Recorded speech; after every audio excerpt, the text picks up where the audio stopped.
நடந்து முடிந்த தேர்தலில் 140 தொகுதிகளில் இவிஎம்மில் பதிவான வாக்கிற்கும் எண்ணப்பட்ட வாக்கிற்கும் வித்தியாசம் உள்ளது என பிரபல த ஒயர் இணையதளம் செய்தி வெளியிட்டுள்ள நிலையில், பிரபல தொழில்நுட்ப ஜாம்பவான் எலான் மஸ்க் நேற்று இவிஎம் குறித்து பதிவிட்டுள்ள ட்வீட் பெரும் பரபரப்பை ஏற்படுத்தியுள்ளது.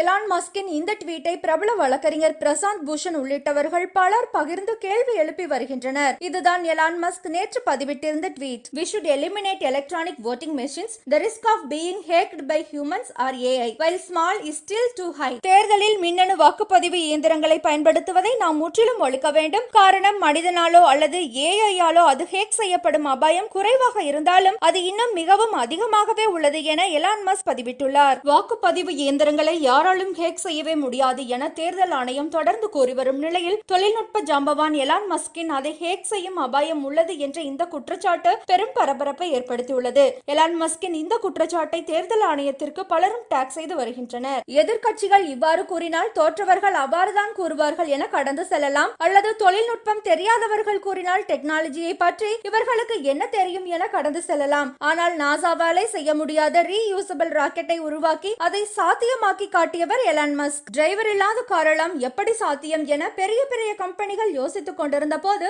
அதை சாத்தியமாக்கி டெஸ்லா காரை உருவாக்கியவர் எலான் மஸ்க். சேட்டலைட் மூலம் 75 நாடுகளுக்கு ஸ்டார்லிங்க் என்ற பெயரில் இணையதள வசதியை வழங்கி வருபவர் எலான் மஸ்க். இப்படிப்பட்ட தொழில்நுட்ப ஜாம்பவானின் இந்த குற்றச்சாட்டை நாம் எப்படி சாதாரணமாக கடந்து செல்ல முடியும் என பலரும் எலான் மஸ்கின் ட்வீட்டை பகிர்ந்து வருகின்றனர்.